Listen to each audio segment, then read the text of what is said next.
Um, dois, três e... Fala, piazada! Como é que vocês estão? Bom, o papo hoje aqui no podcast Vida Nômade vai ser com uma anciã, Neila. Neila é uma mulher que está em Faga, em Portugal. Que eu já errei o nome. Qual que é o nome mesmo, Neila? Faro. Corrigindo, piazada. Lembra de nariz? Faro, em Portugal.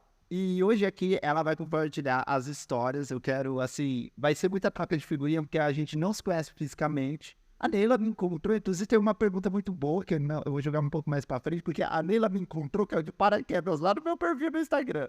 E aí, a gente começou a conversar, e papo bem, e a gente sempre tá trocando figurinha. E, assim, é uma pessoa que tá nessa jornada há muito mais tempo.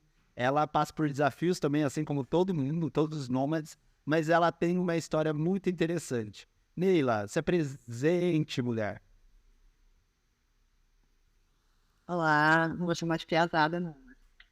Olá, meu nome é Neila, eu sou de Resende, nascida e criada em Resende, no sul do estado do Rio, divisa com Minas e São Paulo.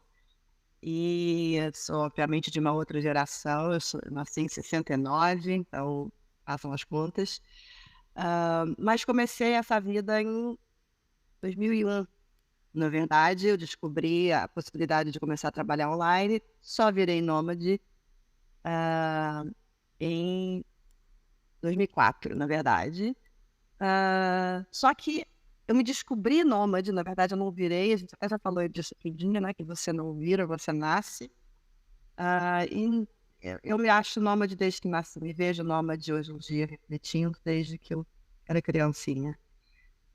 O que mais? Eu tenho hoje uma comunidade que eu estou começando a desenvolver online também, de pessoas que querem entrar nessa jornada maluca de não ter casa. E é isso, não sei o que mais falar sobre mim.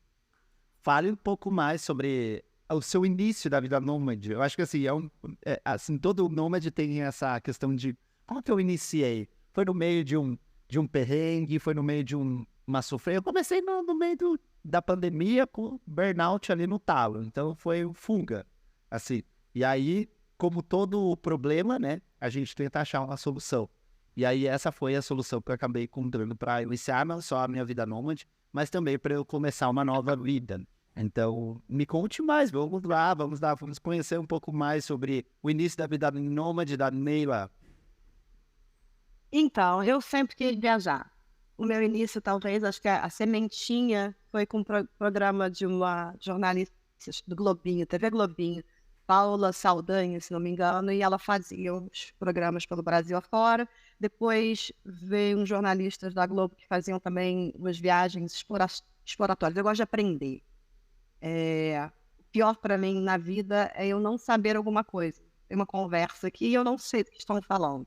Isso é horrível. E naquela época era analógico, gente. Vocês não sabem o que é isso, mas eu nasci e cresci num mundo onde eu tinha que, para aumentar o volume da TV, eu tinha que levantar a bunda do sofá e mudar o volume. Eu vi o controle remoto de fio nascer.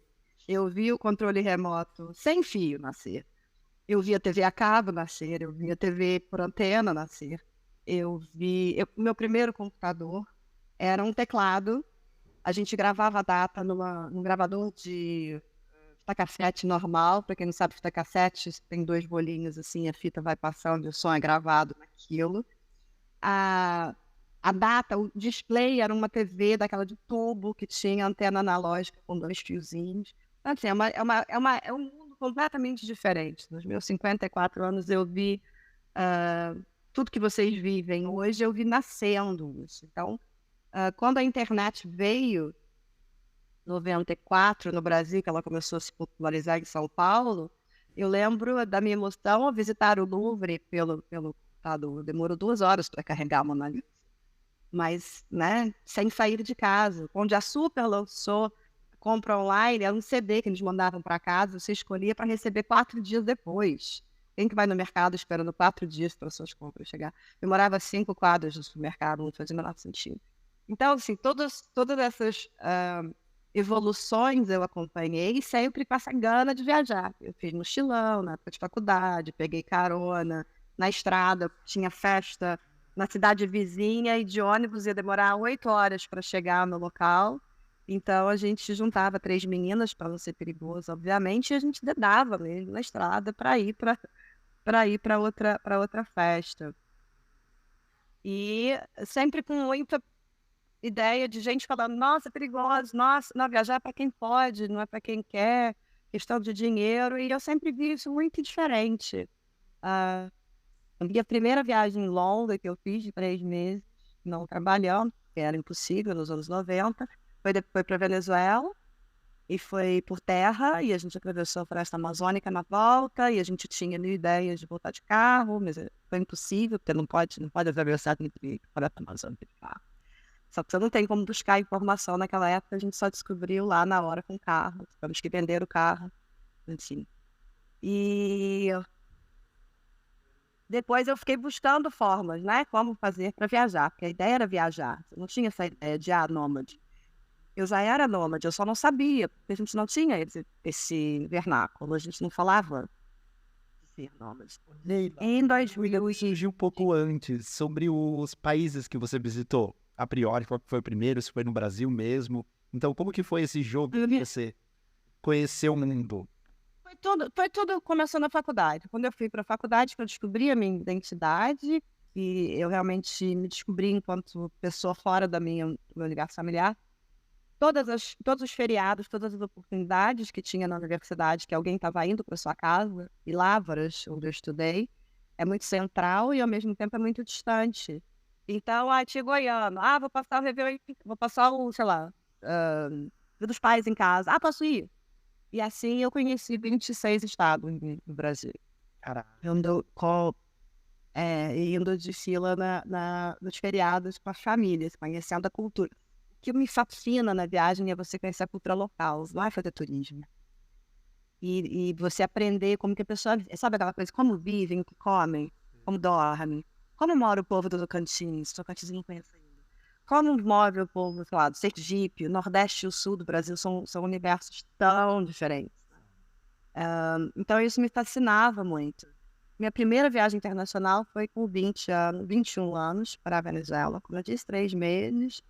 Depois, aí eu fiz Uruguai, Paraguai, Argentina, América do Sul, eu não conheço o Chile e acho que o Peru.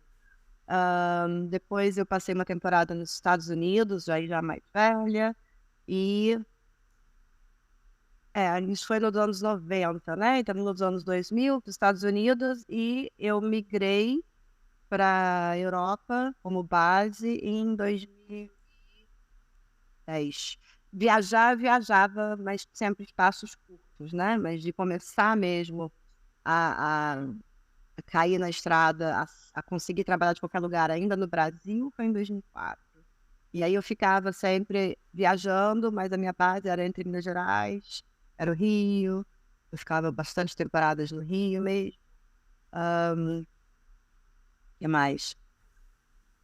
Finalmente... Uma coisa legal, se você já compartilhou em DM, etc e tal, eram as fotos, né, que você tirava em relação ao lugar onde você estava trabalhando. Então, tipo, era uma forma muito manual ainda, perto do que é hoje. A galera não ia imaginar o que é isso. Então, tipo assim, é muito bacana mesmo. Conta aí um pouco mais sobre essa experiência de como era você abrir o notebook em algum lugar e a galera te olhar e falar assim, o que você faz da vida? Eu falo, eu viajo e trabalho, né? Que a galera vai me perguntar também, what do you do? Right? I work and traveling. What? Isso quando você começa, né, a trabalhar online, você senta num café, mesmo isso fora do Brasil, né, nem só no Brasil, as pessoas, o que você faz? Né, você conhece alguém, uma balada, que seja, de qualquer lugar, o que você faz? Eu trabalho online. A pessoa te olha e fala assim, como assim? E fica com aquela cara de, tipo, você vê Nazaré, né, o meme da Nazaré. Você fica com aquele meme da Nazaré e fala assim, não, no caso, na época, eu fazia muita consultoria online, que meu perfil era mais de consultoria antes de começar com a tradução técnica. Eu faço estudos, a pessoa precisa fazer um levantamento sobre o Brasil, eu faço uma pesquisa, elaboro um relatório e tal. Mas como é que você conhece a pessoa? O cliente, eu online? mas não é perigoso? Ela vai te pagar? E nesse quesito até teve uma questão interessante, eu estava no interior, em Lavras, ainda nos anos 2000, 2005, se não me engano, o gerente do meu banco me pede para ir no banco. Porque naquela época você tinha que fechar câmbio, acho que vocês não sabem disso ainda, você tinha que fechar câmbio todas as vezes e o câmbio era separado. Em São Paulo tinha uma mesa de fazer fechamento de câmbio. Isso que a inflação nem era dos 1000% dos anos 90, né? A inflação era mais normalzinha, digamos. Mas você tinha, cada dinheiro que eu recebia de fora, eu tinha que ir no banco assinar o documento, que é o fechamento de câmbio. E como eu recebia da Austrália, do Oriente Médio, Hong Kong, da Europa, ficou uma dúvida, eu acho que no ar, no interior também, né? Como assim? O que você faz e tal? Eles me fizeram preencher um relatório, tinha uns 4 gerentes regionais, assim, de outras cidades, querendo saber o que eu faço. E eu falei, eu trabalho online. E Nazaré no meio, aí você olha, aí você tenta explicar e a pessoa não tem noção. Gente muito mais nova que eu tinha noção do que era tecnologia. Era ainda DSL, né? Não tinha internet a cabo no interior, era DSL, de escadas. Sim.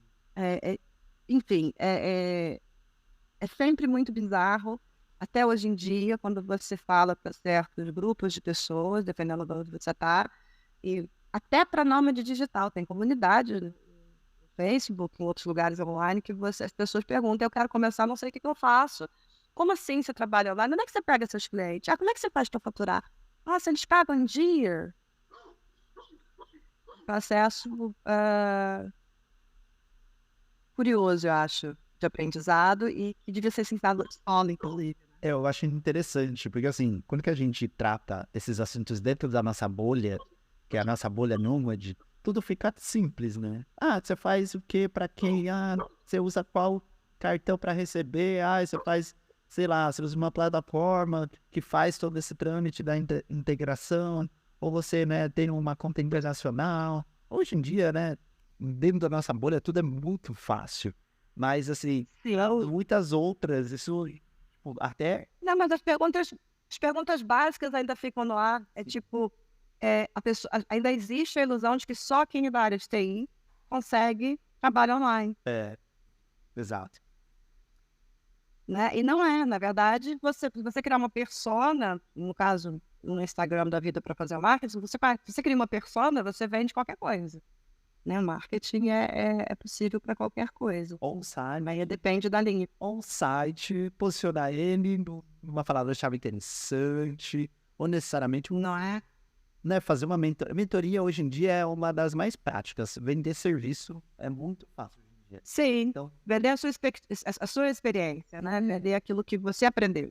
editar um vídeo ou até mesmo corrigir um texto na ortografia correta, seja ele em inglês, seja ele em espanhol, seja ele em português, seja ele, enfim, whatever. Mais do que a grafia correta, a localização. Porque hoje em dia existe uma confusão muito grande do que é traduzir e o que é localizar. Né? Tem esse ponto. Explica para a piazada para entender um pouco mais sobre isso. Quando você traduz, você olha no dicionário.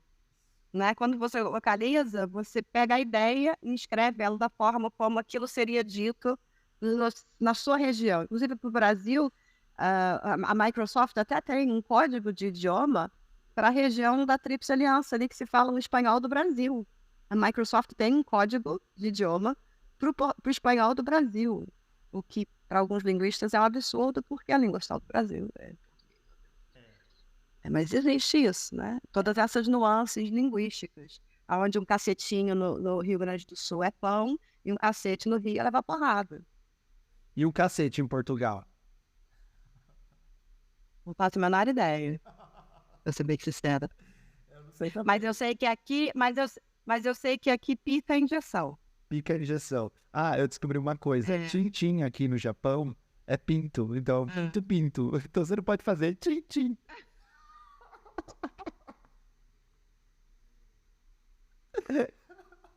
Isso me lembra a primeira experiência horrível que eu tive com o espanhol, e com viagem, e como é interessante você ter um linguajar, um domínio do idioma, pelo menos das coisas básicas e das coisas peculiares de um país. Eu estava com pais de amigas da minha amiga na Venezuela, os pais dela, e ela tinha ido com outros amigos para cachoeira e eu tinha ficado com o pai dela para tomar um uísque, que ele gostava muito de uísque, que eu gosto de uísque. E, e ele me perguntou qual que era a bebida que eu mais gostava no Brasil. E eu disse que era pinga. Pinga na Venezuela e Peru. Eu tinha 18 anos conversando com um velho de mais de 50. Pinga. Né? Aí ele e a esposa regalaram o olho, assim. Eles são meus pais venezuelanos. Eles arregalaram os olhos e eu fiquei sem saber nada. E essa situação só ficou esclarecida quando a filha dele voltou, né? Porque até então, ali, naquela época, o meu espanhol era muito portunhol.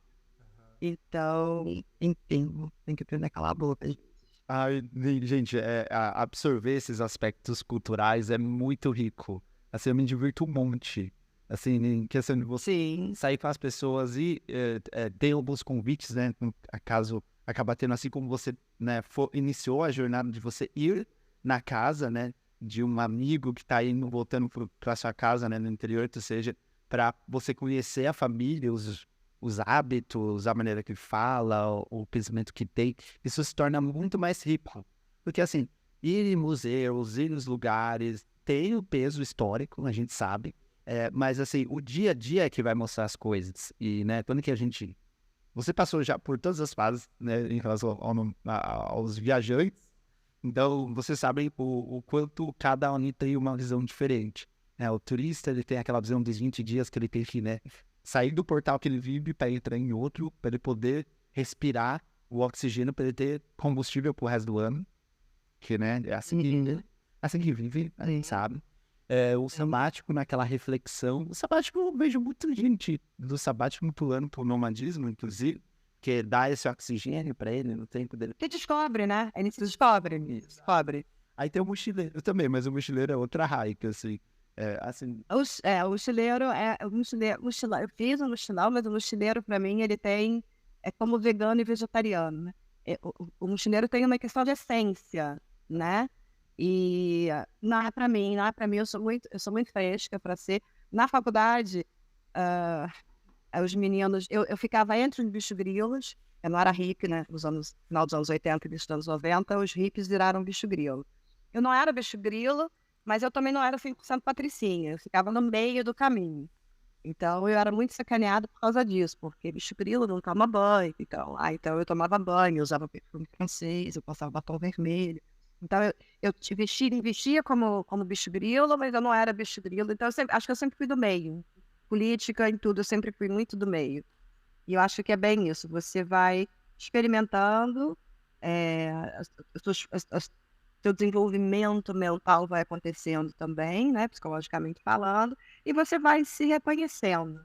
É um processo interno. Acho que o processo de você descobrir quem você é nessa vida, nômade ou não, é um processo de fora para dentro.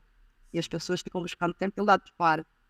A aprovação social, né? Uma coisa que acontece muito no Japão, inclusive, é a máscara social deles, porque eles vivem por ela. E quando que eles têm contato com o seu individual, eles começam a surtar. E aí acontecem umas coisas, eles piram na batatinha. O diferente sempre choca. Sim, muito.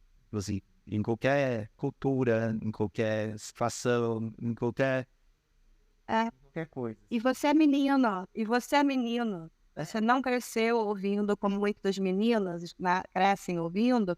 Você não pode fazer isso porque você é menina. Inclusive, me conta mais como foi essa sua transição de ser nômade, mulher viajando sozinha. Porque, assim, é um ponto também muito interessante, porque você oferece isso dentro da sua mentoria, né? Em relação a mulheres estarem viajando sozinhas, a comunidade, isso é muito legal. E também esse fato de você ter passado por isso, numa época que não é o que é hoje, entendeu? Totalmente diferente. Então, você deve ter muita bagagem, né, Neila? E como você lidou com isso e quanto isso, né, te fortaleceu como pessoa, né, como personalidade.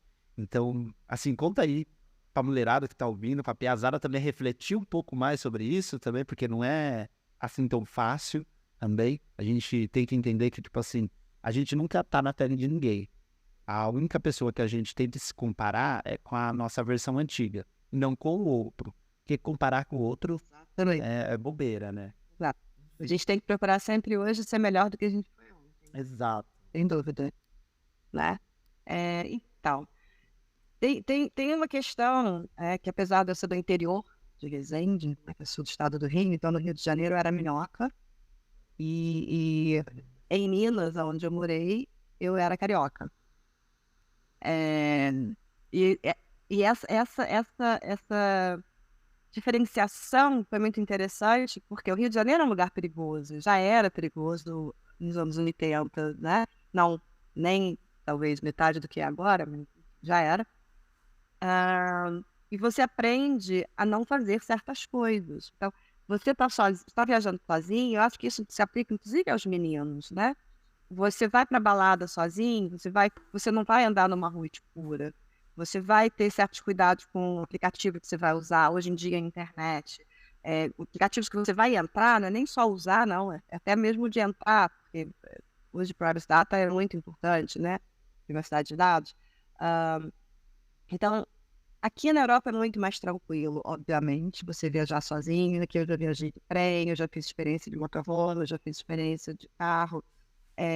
Eu fiz vários test drives antes, até achar o meu melhor meio, né, que funciona para mim hoje em dia, ao longo do tempo, né?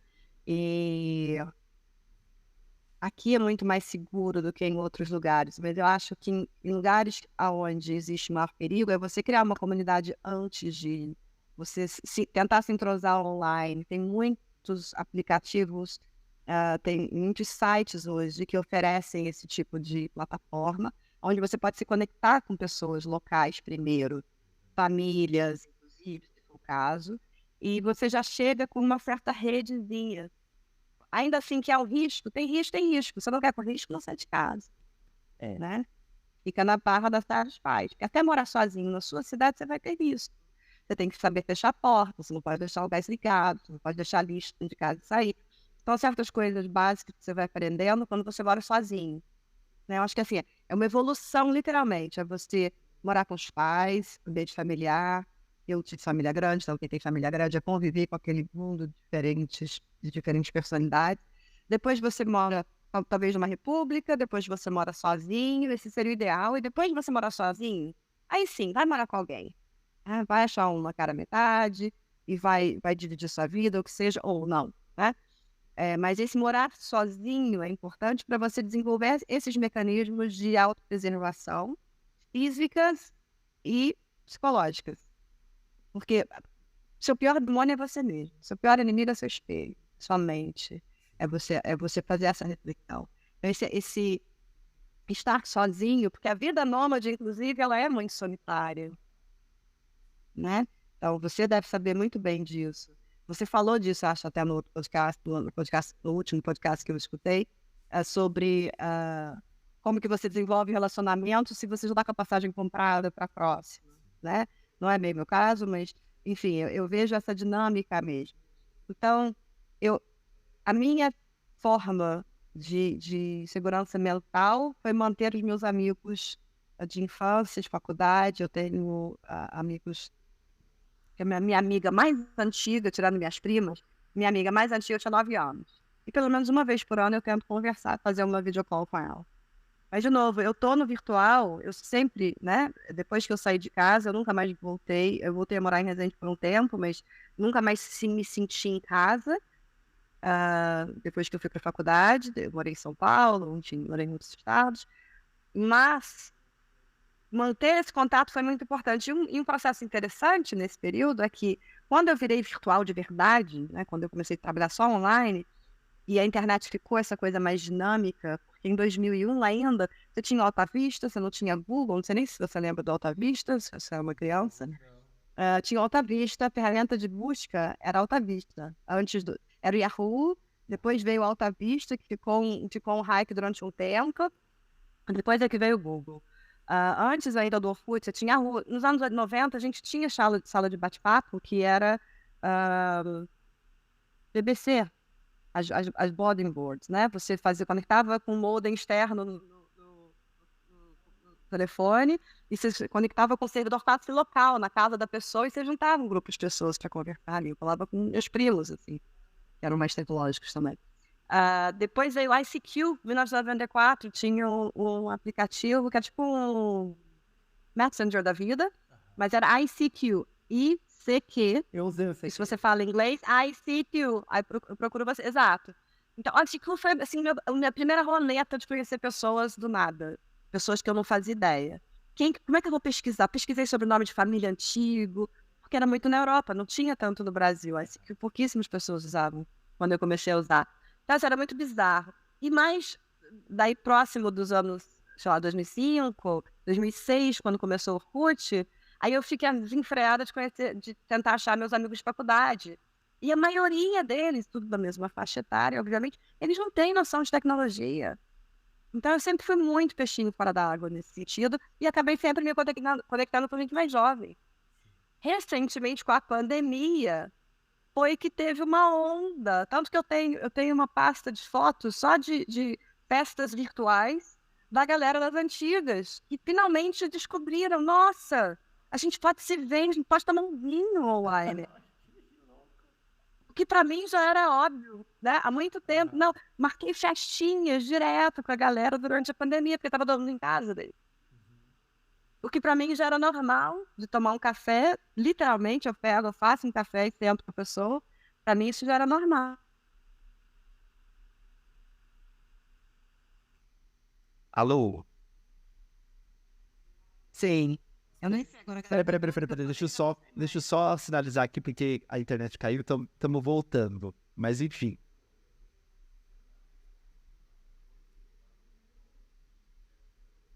Peraí que agora eu vou ter que trocar de microfone. Tá.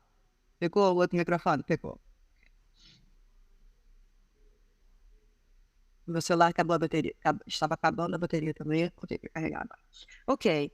Então é isso. Eu acho que para as mulheres, assim como para os meninos também, acho que as mulheres têm mais medo, mas eu acho que no mundo atual isso se aplica para todos os jovens, quando eles estão começando ainda jovens, é ter essa noção de espaço, é estar atento em todo ambiente novo que você está, da pessoa que chega, dos seus arredores, né? Não andar por lugares escuros. Você tem que sentir a vibe, você tem que meditar no seu instinto em muitos lugares, muitas vezes. Eu acho legal um lance que eu uso bastante. Eu gosto muito de ir em lugares diferentes, onde tem pessoas, assim, de diferentes formas, assim, pra eu sentir o lugar. Então, geralmente, eu gosto de observar. Assim, observar, eu acho que, assim, o ponto principal de você... Exatamente. Da pessoa. Porque falar, até papagaio fala. Então, assim, eu sou do... Sim, exatamente. Confie muito em quem fala muito. Veja ela fazendo aquilo que ela fala. Aí você vai ter mais coerente. Então, ir nos lugares, conhecer pessoas, você tá lá conversando, etc e tal, e fica meio que fazendo um raio-x. Ou se afasta, vai ver alguma coisa e vê como que, né, a pessoa se comporta. Eu acho que isso pode ser um data gap, assim, pra galera que tá iniciando, ou o pessoal que necessariamente quer começar a viajar e não sabe como, ou se é por meio, né, em relação à insegurança nesse aspecto. Eu acho que, assim, como você disse, né, Neil, nem sai de casa, entendeu? Eu acho que, assim, a evolução da gente tá no aspecto de como a gente se joga pra vida e como a gente recebe aquilo, porque é uma fonte de comunicação também. Então, é um receptor, né, que tá recebendo essa comunicação. Então, é um pouco desse jogo. E, necessariamente, você conseguir, né, sentir esse seu feeling, porque você só sente esse feeling quando você se conecta com você mesmo. Não é, porque assim, você vai conhecer como você se comporta também, a forma como você se comunica, a forma como você se posiciona, né, em determinadas situações, se você quer ou não quer, isso é um problema seu, mas se alguém questionar, você pode ser bem direto ou você pode, né, se retirar. Então tem N formas de fazer isso. E quando você está em trânsito, o tempo é muito curto para fazer essa leitura, né? Então, assim, por exemplo, meninos podem andar só com meninos, você vê como é que o cara tenta cantar uma moça, como é que ele se comporta e tudo mais. As meninas, o que elas podem fazer? Elas podem chegar num bar, por exemplo, que é muito comum aqui na Europa, você vê se tem uma atendente né, um barman ou um bar girl, e pergunta, olha, você tem algum código de segurança? Olha, eu tô com um cara aqui que eu acabei de conhecer, se você vê que eu tô muito bêbada, ou se ele colocou alguma coisa na minha bebida e eu não vi, se eu tô agindo de forma estranha, você pode, por favor, me avisar? Existe algum código? Então, tem lugares aqui que tem códigos, tem lugares aqui que tem palavras-chave do menu do que você pode pedir, um date que tá estranho, eles te tiram do local pela porta dos fundos. Então, assim, tenta não só ler o ambiente da pessoa, mas se você vai num primeiro date, vamos dizer que você está no outro país, Sim. né? Isso eu já fiz, isso eu falo por prática, você está no outro país, e aí você usa um Tinder da vida para ter um encontro qualquer que você está, né, numa vibe Paquera. de balada. De Paquera. balada. Aquele beijar na boca. Quer fazer o vai e vem. Paquera. Isso. Então, aí o que você faz? Você pega o telefone do indivíduo, manda para alguém que você conhece, né? Contato da pessoa, e isso, é claro, é muito básico, mas o telefone aqui na Europa, você compra, se for linha normal, né? A Alemanha é mais rigoroso do que aqui em Portugal, por exemplo, na Suíça, em alguns lugares tem mais rigor, tem menos rigor. Mas, enfim, que tem endereço, tem que ter documento para comprar, não é uma coisa assim, do nada. Aqui em Portugal eu já achei mais fácil. E você faz o quê? Você chega no local, chega para o atendente, vê alguém que você fala que tem uma cara, não pode ser criança, porque às vezes tem muita gente que é criança também, então não faz muito sentido, a pessoa não vai nem saber do que você está falando. Você chega para alguém e fala assim, olha, eu estou aqui no primeiro encontro, essa pessoa assim, assim, assado, qualquer coisa, meu telefone é esse, meu e-mail é esse, tá? Eu já ando, né, tinha o cartãozinho, dei o cartãozinho para a pessoa, se você vê algo estranho, tá aqui meu contato, essa aqui é minha filha, o telefone de emergência, blá, blá, blá, e pronto. Daí você é uma pseudo-segurança, mas é menos. Pelo menos se você desaparecer, aquele foi o último lugar, a pessoa tinha o seu contato, sacou? É um negócio que você tem um pouquinho de dar uma pequena margem de segurança. É observar a placa do carro do indivíduo. Entendeu? Você vai sair, você vai entrar no carro pela primeira vez, tira uma foto, manda para um amigo. Manda para alguém que você tem confiança. Hoje em dia, galera, é a localização, né? Tipo, eu tô saindo aqui, tô mandando a localização. Uma localização, o cara pega você, ele te dopou, né? O que é muito comum hoje é fazer o spike, é jogar droga na sua bebida. Isso acontece com menino e menino, né? Ele joga o celular fora, dropou, mas tá aí, ficou fora. Não adianta nada, só mostrou o bar. Você saiu com o cara. Isso não vai, a não ser que você anda com tag na roupa, né? Mas se você tá com o celular só não colabora. Inclusive, esse lance colocar um tag na bolsa também é boa. Também.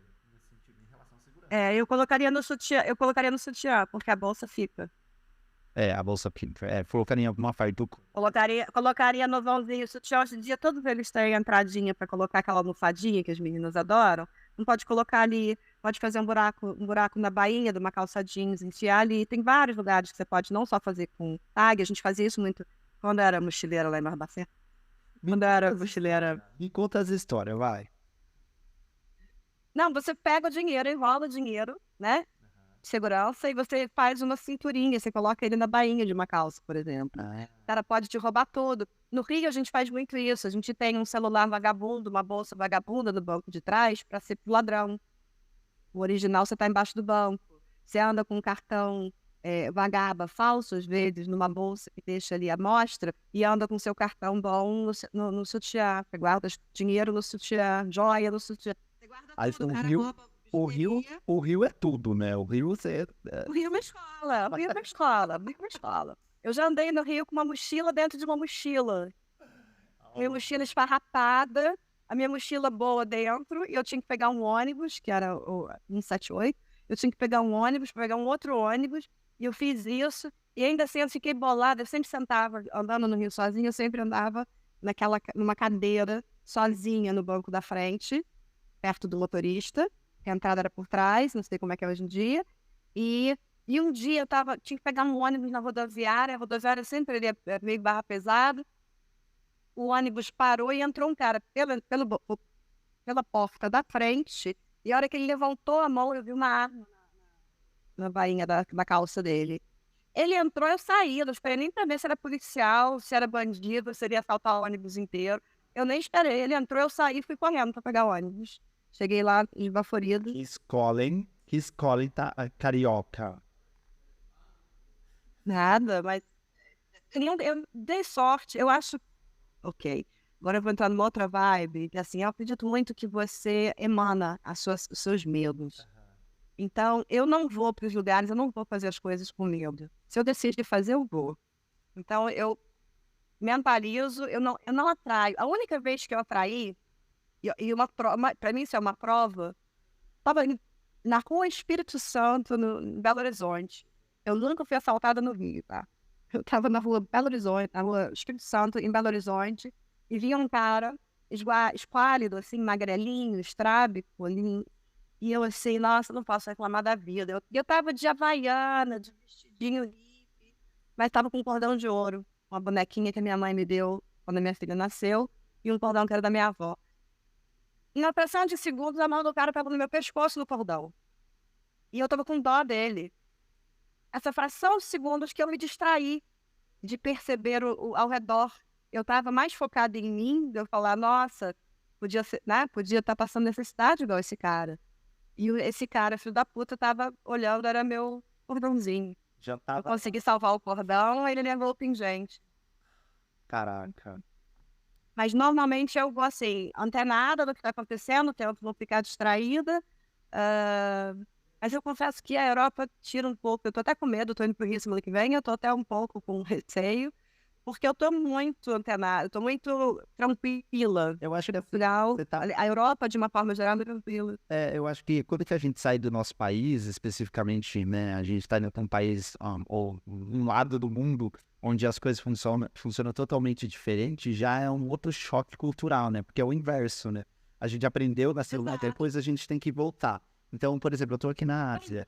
Na Ásia, eu não sei como que é mais a pegada do Ocidente. Porque, tipo assim, o ego diminui. A forma de você lidar com as coisas é uma forma mais tranquila, é uma forma mais direta, é uma forma mais segura. Então, assim, eu ando na rua, tô com meu celular, eu tô andando com fone, eu não fico, né, ligado no 360. Então, é uma coisa, assim, que eu já me peguei pensando em relação a isso, porque a segurança virou uma coisa muito importante no meu aspecto de viajante.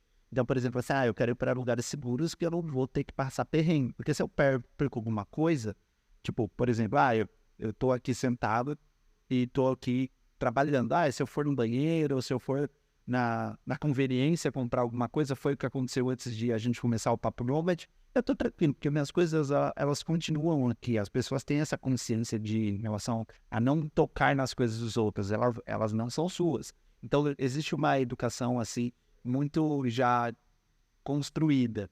E aí, assim, o Ocidente em relação a ego também, que é algo, assim, eu tinha mais, sabe? Eu perdi bastante, eu gostei de perder isso. O budismo também ajuda em relação a esses critérios, mas estando no lugar fica ainda mais leve, muito mais leve. Então, assim, eu não sei como vai ser lidar com o Ocidente quando eu for para lá, né? Então, assim, é uma barreira. Assim, é uma barreira. Você aprende. Quando você desenvolve resiliência, quando você desenvolve essa capacidade de ter flexibilidade, você se adapta muito fácil, principalmente quando você muda com mais frequência. Então, observar antes de agir, né? Sentir o solo antes de pisar nele. Você tem sempre vários caminhos, você tem sempre várias opções. Então, assim, o primeiro choque para mim, voltando a essas coisas de choque, foi os Estados Unidos, porque nos Estados Unidos foi onde eu aprendi a dirigir na defensiva. Eu aprendi a dirigir no modo bem carioca de direção, que é atropelando todo mundo. Você está vendo o sinal vermelho, mas você está acelerando para frear em cima e ficar grudado na traseira do carro. Eu aprendi com meu pai a fazer o vácuo, de você grudar na traseira de um caminhão para você ter mais iludoriamente poder ultrapassar depois. E esse tipo de direção não é comum, nem nos Estados Unidos. Aqui você dirige com muita tranquilidade também. Aqui em Portugal já é mais, tá? Brasileiro. Aliás, Portugal, Espanha nem tão, mas Portugal, Itália e Grécia é um choque. Depois que você passa alguns anos nos países do norte, é um choque. E é um choque, assim, quase que você está indo para o Brasil. As pessoas não respeitam muito os pedestres, né? eles atravessam qualquer lugar, então daquela coisa de alguém sair atrás do carro de repente, não é criança, é adulto. Na Alemanha você tem que estar sempre atento, mas normalmente é com criança que vai sair entre dois carros, fora da faixa de pedestre.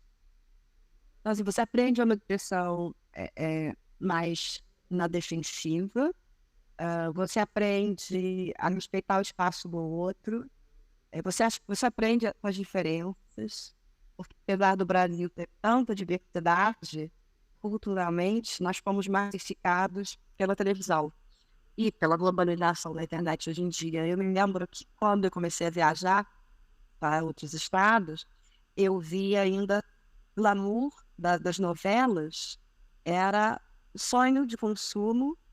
Quando eu falo que a gente vive a história, a galera da minha geração vive a história nesse sentido. Você ia para o interior, as pessoas só tinham TV por ar, né? Não tinha TV a cabo. Então, o que a pessoa conseguia ter de acesso à zona sudoeste, às regiões do Brasil mais, digamos, antenadas, né, e tal, era o que tinha na TV a Globo. O sonho de consumo das menininhas era ser atriz de novela, era ser chacrete. Pior ainda. O Paquita. Você Paquita. Seu microfone ficou mudo. Agora voltou. Ser Paquita. Eu tive várias amigas que eram a fissura da vida delas, era ser Paquita. Então, isso foi agora é flat. Agora, em todo lugar que você vai, a música que tá bombando no Brasil, Spring Shock na Alemanha em 2012, primeira festa de cidade que eu fui, uma cidadezinha do interior, e estava tocando Ai Se Eu Te Pego. E como eles não entendem o idioma, estava a criançada toda lá, e se eu te pego, fazendo assim, criancinhas. E eu acredito muito que você é aquilo que você escuta. Então, assim, You have that point. você alimenta, né? Você alimenta.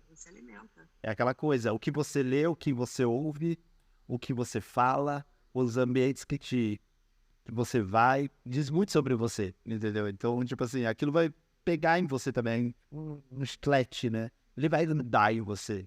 Então, tem que ficar muito atento a essas questões. E até ambientes que você faz network, os amigos que você tem. Então, assim, pra gente que é nômade, por exemplo, você conseguiu manter...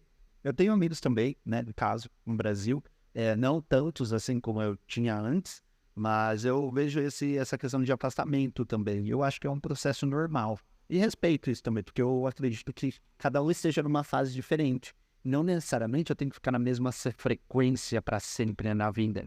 Eu tenho essa opção e essa, né, questão de mudar de frequência, mudar de grupo, mudar de país, mudar de cultura, mudar de forma de falar. Então isso fica muito rico. E aí eu aprendi isso necessariamente quando eu comecei a viajar mais o Brasil. Que, né, quando eu fiz faculdade em Maringá, aí depois fui para São Paulo, aí depois de São Paulo eu comecei a ir para Floripa, e comecei a explorar o Sul, e aí eu comecei a ter mais portfólio cultural, por exemplo. Então isso faz muito sentido o que você está falando, sabe, nele. Então, meu, é aquela coisa. E o mudar também é uma coisa muito importante, porque necessariamente a gente não precisa pensar a mesma coisa para sempre. A gente pode ter essa sinergia, né, esse fluxo. E até o fato também de você entender que no nomadismo, para quem tá, né, já sabe, mas para quem não tá, essa dinâmica, essa flexibilidade. Porque vão acontecer coisas e você vai ter que lidar com elas. Aí entra um pouco do perrengue, né? Mas o perrengue no sentido de solucionador, ou solucionadora, né, no caso. Onde a pessoa consegue trazer a solução para uma situação que está rolando. Então, isso tudo cabe em você resolver, junto com o seu perfil, da sua experiência, do que você já passou ou não passou. Então, assim, são coisas que você vai olhando aos poucos. E nesses poucos, você já vai conseguindo absorver isso de uma forma mais madura. E não necessariamente ficar tendo um comportamento só para o resto da vida. Então, isso é muito mágico. Exatamente. Sim, e quando você... Mas só para voltar na questão dos amigos, alguns eu faço questão de manter, mesmo tendo essa diferença, esse afastamento, e é importante você voltar nesses grupos, porque você vê, inclusive, isso. Nossa, olha, onde que eu estaria se eu tivesse ficado? Porque provavelmente você teria ido com aquela manada, né? Então, assim, em várias manadas ao longo das suas fases de vida. Então, eu mantenho como um lembrete, inclusive, sabe? De, nossa, olha, eu fui melhor do que ontem. E não estou criticando que essas pessoas estão confortáveis onde elas estão, né? Mas eu sempre gosto de fazer esse diálogo com eles. Que, às vezes eles me perguntam como tá, às vezes não, às vezes a gente só relembra. É meia hora que a gente relembra do passado. Nossa, foi legal isso, foi legal isso. Você não sente falta? Não, foi muito legal. Naquela época, Aquela época foi legal. Essa eu tô em outra fase. Eu acho que assim, tem uma mesmo quando você volta nesse lugar, se você volta para aquela cidade, quando eu volto para minha cidade, quando eu volto para esses lugares, já acabou. Aquela energia que tinha quando você morou ali, que você sentia, já não existe. Algumas pessoas ficam, isso eu gosto, eu tenho algumas pessoas que ficam, mas o lugar em si e o resto da vibe, isso fica de trás. E passando para a coisa do perrengue que você está trazendo, o que eu aprendi é que não existe vida sem perrengue, seja mudando, seja não mudando, né? Meus amigos todos acabam, cada um acaba desenvolvendo um problema, seja problema de saúde, seja problema de dinheiro, seja problema de, sei lá, uma catástrofe qualquer. Você vai estar viajando, vai acontecer, você vai estar parado. Não existe.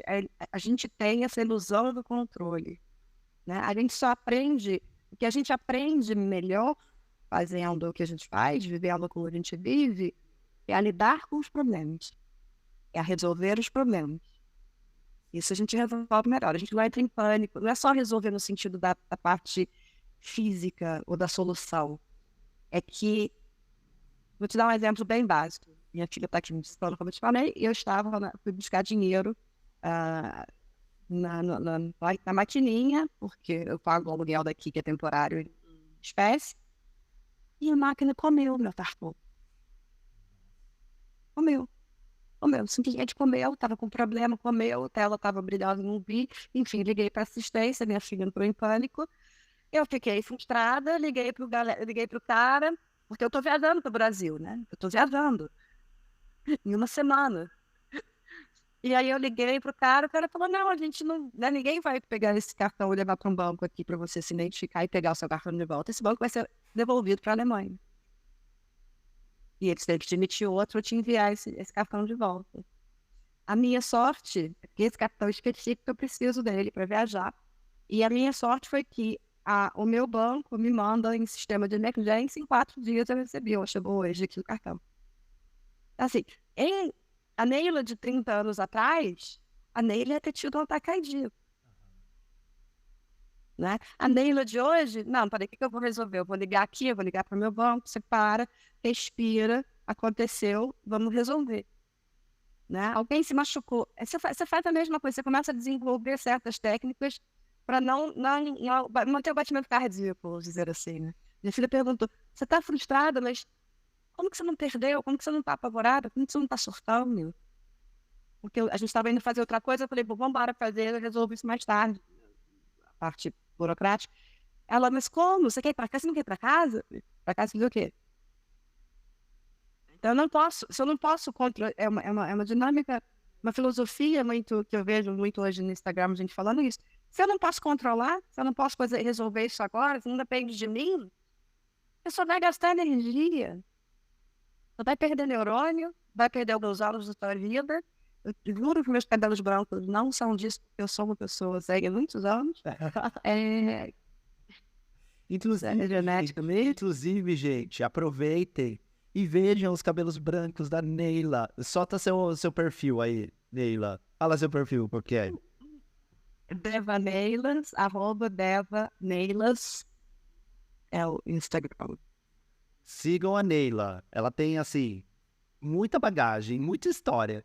A gente tá batendo figurinha aqui, não para. Mas, enfim, é um pouco disso em relação à bagagem. Eu acho, assim, solucionar os problemas é um ponto muito, assim, não só da vida nômade, mas da vida como vida mesmo, que a gente passa aqui nela em relação à jornada, né, que a gente tá. E, pegando um outro gancho, queria saber um pouco mais também, para você contar para a galera que tá ouvindo a gente, em relação a qual foi os...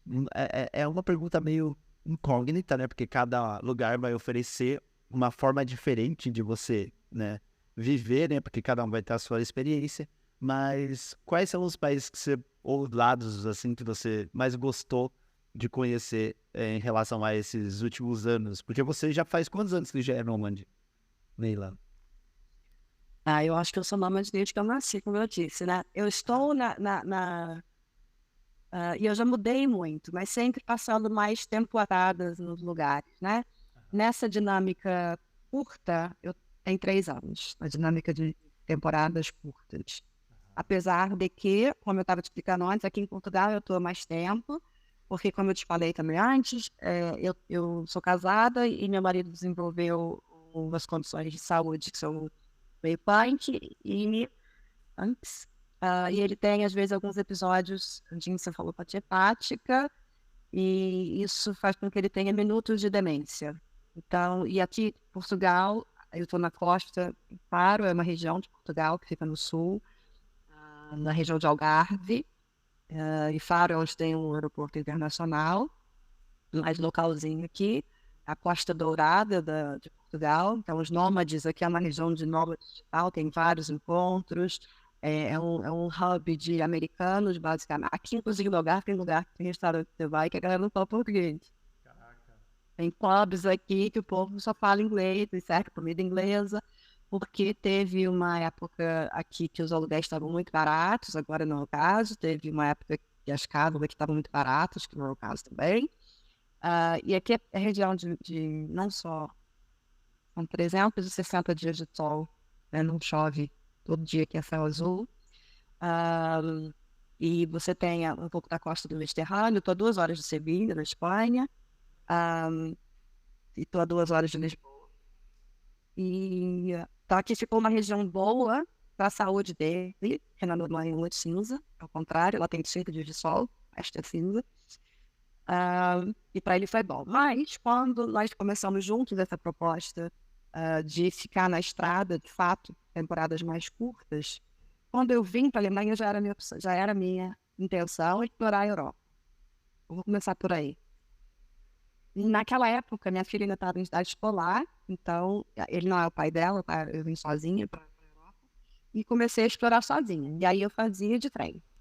Então, o maior percurso que eu fiz foi eu sair da Alemanha, de trem, fui até Santorini, pegando ferries, daí no caso, atravessando a Alemanha inteira, aí parei na Suíça, em alguns lugares, parei depois na Itália, atravessei os Alpes de trem, peguei a Itália, depois em Ancona peguei um ferry para Patras, na Grécia, fui para Atenas, fui para Santorini, voltei, fui para Thessaloniki, que era uma cidade bíblica que estava na minha to-go list. E eu tinha uma cliente lá que eu fui visitar também, então fiquei uns dias por lá. Depois eu fiz os países do leste, pegando... a ideia era ir até, na verdade, era até Constantinopla, que eu falava que era a Turquia, não era Istambul, que eu falo Constantinopla. Mas não dava, porque você passou para a Itália, os trens são lentos. Então, essa coisa de você fazer 600 quilômetros igual na Alemanha em 3 horas, esquece. Você não tem trem rápido, é só trem devagar e lento. Então, trabalhar nesses trens é impossível, inclusive. Eu estava trabalhando nos trens antes e nos trechos entre Sofia, Bucareste, Budapeste, Praga. Aí, quando eu volto para Viena, a gente volta para Viena e você já volta para a civilização. Mas aquele lado de lá é uma volta no passado, assim, com cigano. Quando você para no interior, então, é bizarro, porque parece que você tá num filme de Drácula, de verdade. Mas é lindo, tá? É lindo, é lindo. É lindo, é lindo. Então, eu fiz isso de trem, trabalhando e tal. É punk, porque você não tem como saber se o trem vai ser bom, se não vai ser bom, se vai estar em hora, quanto tempo você tem. Então, essa dinâmica, para mim, não funcionou. O tipo de trabalho que eu faço não funcionou. Depois, eu passei a pegar Airbnb. Foi muito mais prático mesmo de trem. E aí, quando eu conheci o meu marido, ele era geocacher, eu faço geocaching. Eu não sei se você sabe o que é, senão depois eu te conto. Geocaching é uma parada de caçar tesouro, mas aqui na Europa, e eu acho que no Japão também é fantástico. Você tem encontros, você tem festas, e aí você tem que saber código Morse, você tem que saber matemática, você tem que saber de tecnologia, enfim. Depois eu te falo, e tem Lost Place, então tem coisa que é muito prédio abandonado, você fica lá 4 horas, vendo uma historinha, você conhece a história local, geralmente é feito por um local, então é muito interessante. Geocaching.com, geocaching.com.br, para quem quiser saber, no Brasil está começando a mais forte, mas no resto do mundo é super forte. Se aprende geologia, se aprende de tudo. E a gente comprou uma motorhome. E eu achei que a motorhome ia ser a solução dos meus problemas de nômade. Medo engana. Por quê? Com uma motorhome você tem manutenção da porcaria. Você tem que tirar seu banheiro químico, você tem que abastecer de água, você tem que tirar água. Quando a gente comprou painel solar, não era tão fácil assim. Hoje em dia já consegue mais. Mas no meu tempo a gente tinha uma bateria, quando a gente teve, a gente tinha uma bateria extra, que a gente tinha um inversor para carregar as coisinhas. Mas numa torradeira, por exemplo, uma cacheteira elétrica, desculpa, eu tenho os meus luxos, meus requisitos básicos, ferro deles. Não dá para viver de café instantâneo no meu mundo. Então, assim, eu tinha que ir para um camping para ter eletricidade. E aí você paga no camping por dia, a mesma coisa você paga no Airbnb. Sendo que você tem muito mais comodidade. Aí você tem aqui na Europa os lugares verdes, você não pode ir com o motorhome. Você pode ficar 2 dias, você vai ter autonomia ali, no meu caso, que tomo banho todo dia, e lavo cabeça, você vai ter autonomia de água por 2 dias. Para isso você tem que abastecer tanque. Caraca. E você tem que ir num lugar específico. Aqui na Europa você não pode ir no meio do mato e abrir os seus esgotinhos de lavar a mão, não de privado, mas de lavar a mão, cabelo, louça. Você não pode simplesmente abrir o seu detergente ali num mato qualquer e jogar isso lá no natureza. Você leva uma multa fodida. Então você precisa ir num camping ou num lugar específico que a cidade tem. A maioria das cidades aqui na Europa tem lugar para você ir fazer o seu despejo. Isso você não paga. Mas para água, para eletricidade, se você quiser estar num lugar direitinho, você paga. Às vezes eu ia para, por exemplo, a gente fez um tour de motorhome pelo norte do Reino Unido. A gente foi o sul e norte do Reino Unido, na verdade. A gente fez Tinkladio, que é a região do Vertu, que é o meu sonho lá, eu vou sempre com frequência, que é o sul do Reino Unido. Vertu, Morgana, todos os bruxos ficam ali. Tem nome de bruxo também, inclusive. E a Escócia. A Escócia é um lugar que é muito difícil essa Airbnb. É muito legal ir para a Escócia com motorhome e você vê o céu à noite e tal, sem nenhuma luminosidade, porque é um país com pouca densidade de lugar. Mas a gente, né, para o nosso padrão e de querer ficar com mais tranquilidade, estacionar, você não pode passar com uma motorhome em várias cidades que são verdes. Tem vários estacionamentos de museu, de lugares que você quer visitar quando você passa por uma cidade, que você não pode entrar com uma motorhome, você tem que parar no camping, pegar um carro, pegar um transporte público para ir. Então, essa dinâmica, meu marido tem mais de 60 anos, essa dinâmica com uma pessoa que tem debilidade fica complexa. Então, para a gente é muito mais fácil pegar um carro, colocar as coisas no carro e que a gente consegue carregar, a gente leva o que a gente carrega no carro. Eu não tenho na casa mais. Minha casa, as coisas que eu quis guardar da minha casa estão num depósito. Eu tenho um storage de 10 metros cúbicos, que é metade de um container normal. Eu tenho as coisas que eu não fiz assim. O resto, enfim. Então, daqui, se o Ed passar mal, se o dono da casa falar, eu quero a casa, ou se eu falar, nossa, eu quero hoje passar um mês na Espanha, eu simplesmente coloco tudo no carro e vai embora. Então, assim, eu estou nessa dinâmica já tem 3 anos. E o Slow Nomad, né? Que é uma parada muito legal. Assim, tem vários estilos, né? Como propriamente a gente já sabe. Pessoas que vão pulando em galho em galho. Eu já passei por isso também. Eu acho que é uma fase super legal também para você conhecer. Mas atualmente, Slow Nomad está servindo muito para minha vida, até porque eu consigo produzir mais, eu consigo sentir mais o ambiente e necessariamente eu consigo trabalhar e fazer mais caixa. Porque fazer dinheiro é muito bom, né? Não é ruim, não. Eu acho que para quem faz post, para quem faz conteúdo só, para quem vive de conteúdo, né, digital, então, tem que ficar produzindo. É uma dinâmica. Você está assim, em cada lugar diferente, você tem que fazer novidade. Sim. Né? Agora, para quem está produzindo alguma coisa no digital, mas que não tem essa dinâmica de ter que ficar produzindo, né, o conteúdo ali, eu acho muito mais difícil você aproveitar um local, conseguir explorar todas as nuances de um local, do que se você ficar só 4 dias. foi essa minha experiência com a motorhome antes, de qual é o dia, qual é o período ideal. Para mim, o período ideal são 2 meses, por exemplo. Não sei se isso me classifica como slow nomad. Eu acho que eu sou uma nômade variável. Cada hora eu sou uma. Não tem, não, assim, não tenho essa pretensão de ser uma coisa ou outra. 2 meses, eu acho que hoje em dia, e acho que vai ser assim por um bom tempo, 2 meses deve ser o mínimo, e 1 ano talvez o máximo. Eu estou há 1 ano mais ou menos nessa região aqui, e eu estou já, assim, querendo muito para as outras praias. Entendi. Não faz muito sentido em relação a isso, Neila. E assim, quero falar mais coisas, só que, né, já batemos aqui 1 hora, e 1 hora é o limite que eu coloquei dentro do podcast. Mas, de qualquer forma, assim, adorei te receber aqui no Papo Nômade. A gente tem que trocar muita figurinha, inclusive, se a galera interagir nos comentários, mandar ADM, manda pra mim, né, Neila, pra fazer um episódio 2, eu acho que a gente tem muito mais figurinha pra trocar em relação a isso. Até porque, né, é aquela coisa, é um papo de um papo de um papo. Então, tipo assim, tem outros papos também que eu acho muito interessante a gente trocar no meio dessa jornada. Acho, inclusive, de sugestões, não só de interagir, mas se as pessoas tiverem alguma pergunta, né, ou algum assunto pode ser interessante, a gente desenvolve isso numa outra, eu tô super aberta. Ai, demais, Neila. E às vezes podem haver perguntas que a gente nem sabe, né, que as pessoas têm curiosidade. Então, podem haver coisas interessantes a serem ditas que a gente é comum. Sim, pra gente é sempre comum, porque é a nossa bolha. Mas dentro da nossa bolha tem as nossas características únicas. Então, a experiência que você teve é uma experiência que eu nunca vou ter. E essa troca, né, de experiência, tipo, você veio de um ano que eu não fiz parte. E eu peguei até uma etapa. Mas como que foi isso, né, compartilhando com outros momentos, né? Então, isso é legal, porque isso abastece muito mais a comunidade em si. Então, eu acho que isso tende muito a crescer ainda.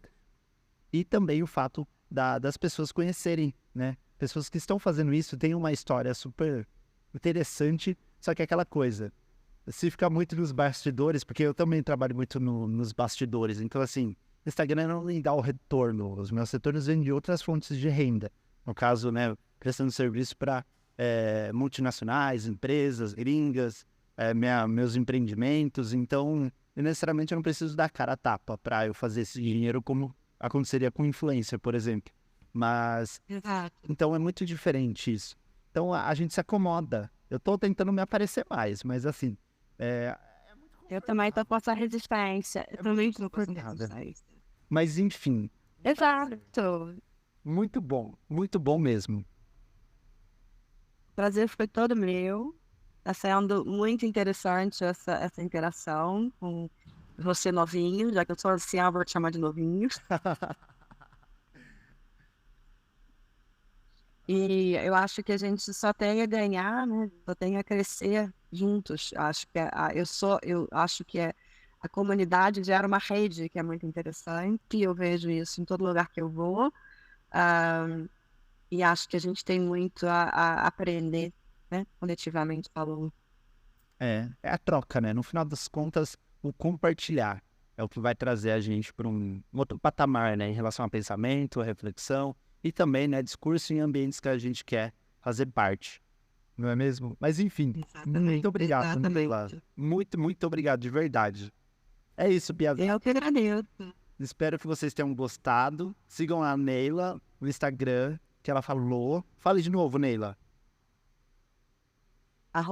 @DevaNeilas. DevaNeilas. Anotem aí, vão lá. Eu vou deixar na descrição também para quem tem interesse. E vamos tocando aí os episódios do Papo Nômade. Um abração, Neila. Até mais. Espero te encontrar aí na Europa, aí não sei quando. Mas uma hora a gente se esbarra nesse mundão, hein? Ou eu na Ásia. Ou você na Ásia. Venha. Meu objetivo é trazer todo mundo pra Ásia, aqueles, né? O louco da Ásia. Mas, enfim, vai ser muito bem recebida. Vou te passar várias dicas e lugares. E também Monte Fuji, né? Que aí você vai acampar lá e vai ver um sol nascer maravilhoso. Cereja... Se ele não entrar em atividade antes. É, tem esse porém. Mas enfim, é isso, piazada. Um abração, tamo junto.